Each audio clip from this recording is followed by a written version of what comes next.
Kızlar, men hazır мынау тигилген планкага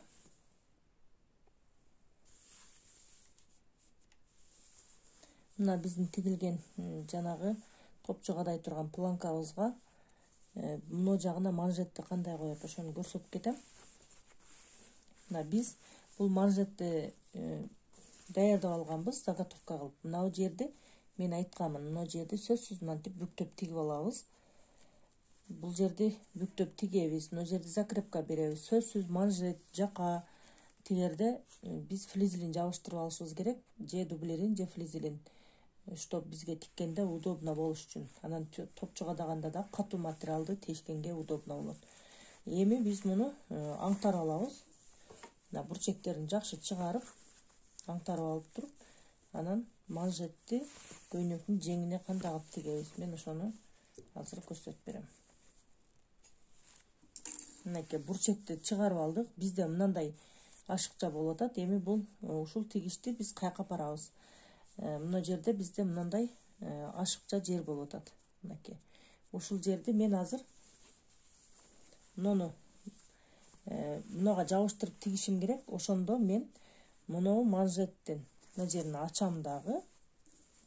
Мына ашыкча жерди именно мына жактагы келген материал бүткөн жерден, мына жерден, мынанын кырынан, силерге көрүнүп атат, мына жердеги кырдан мына жерди жабыштырып тигип баштайм.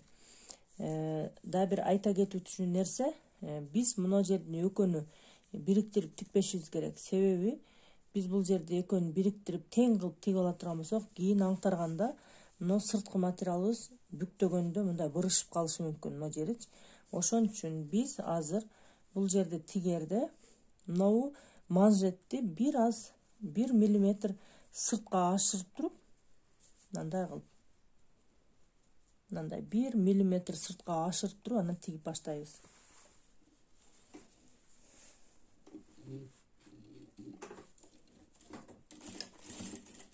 Закрепка сөзсүз берип алабыз. Биздин мына манжетибиз чоңураак болушу мүмкүн. Балким сборка беребиз, складкасы бар болуп калышы мүмкүн. Ошого карап тигебиз. Эгер бүктөп тигиш керек, бырыштырып тигиш керек болсо, манжет менен кофтанын жеңинин расчетун алып алабыз. Канчалык бырыштырыш керек, анан бул жакта манжетке тигип келгенде канча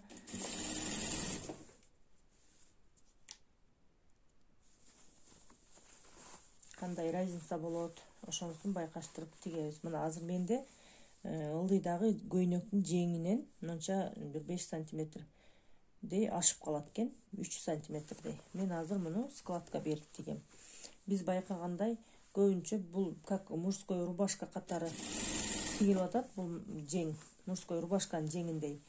Мен азыр муну бул жерден бир складка түшөт, мындай болгон. Мына жерден бир складка берем. Ошол складканы коердо мен биринчи мына жакты теңдеп алам. Буну дагы баягы мен айткандай, муну манжеттен ашырабыз. Бир аз сыртка 1 мм берирак коебуз дагы. Астыңкы рукаванын материалынан бир аз азыраак ичкерирээк коебуз. Үстүнкү материалды 1 мм сырттыраак коебуз. Бул экөөнү биз теңдеп кармап атканыбызда астындагы сборка өзү эле бүктөлүп калды. Өзүнө ылайыктуу нормада бүктөлүп калды. Бул жерге дагы закрепка берип алабыз. Мынакей. Бизде мындай тигиш пайда болду. Мынакей, мына жерден 1 мм, бул жагынан 1 мм ашыкчараак тигилди биздин манжетибиз. Эми муну биз кантип бастырабыз? Мынакей. Бизде мындай жең болду. Бул жеңде болгону мына жерде гана бир складка берилет экен, ошон үчүн бир эле жерден бүктөлдү. Балким силерде чоң жең болуп калып, көп сборка берип калышыңар мүмкүн. Эми биз бул жерди кантебиз? Мына жерди биз ичине карап бүктөйбүз. Бул деле баягы мен жаканы көрсөтүп кеткендей жакага окшош тигилет.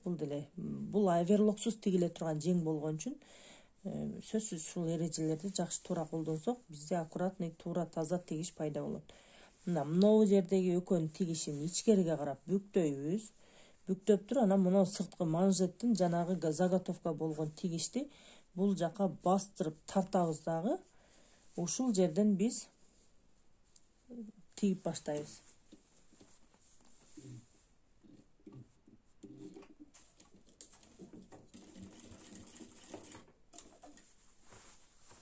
Тигип келатканда астында мына жерде линия бар, строчка. Биз мына манжет менен көйнөктү бириктирип тиккен тигиш бар, ошо тигиштин үстүнөн бастырып тигип келебиз. Ошол тигиштин үстүнө эле туштап коюп алып тигип кете берсеңиздер болот. Анан тигип келатканда сөзсүз буралып калбаш үчүн мынау сырткы катуу материал да, бул флизелини бар, а мынау көйнөктүн материалы катуу эмес, анчалык жукарак. Ошон үчүн бул биз астыңкы материалды тартканча тигебиз, чтобы мына үстү тигилип келгенде буралып калбаш үчүн.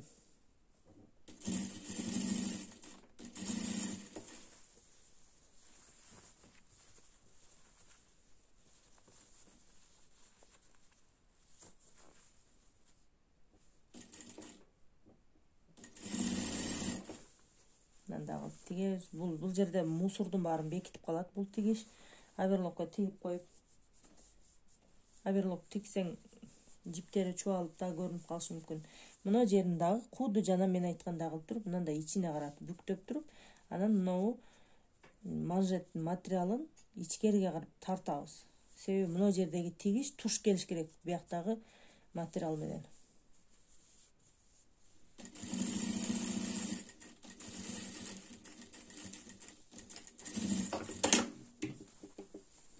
Мынакей кыздар, бизде манжетибиз тигилип бүттү. Мына сыртына бизде мындай тигиш түштү.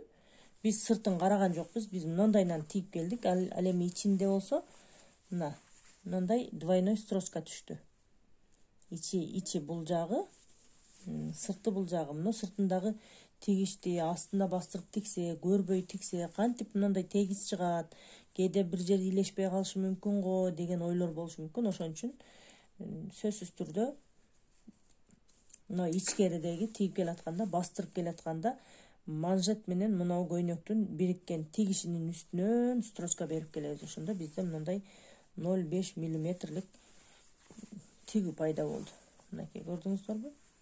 Бул жагы дагы, бул жагында дагы, башынан аягына чейин эле ушул сыртына карап 1 мм строчканы биз как будто мынандайынан тигип чыккансып строчка түшүп калды. Аккуратный, таза болуп, мындай ашыкча жиптерин чубап алып салабыз. Мына ушинтип биздин кыскача манжетибиз дагы тигилди. Манжет, жең, жака дегендерди ушинтип тиксеңер болот. Мужской манжеттерди. Мына бул жагы мындай болду. Бул эми топчу кадалганда мындайынан болот дагы.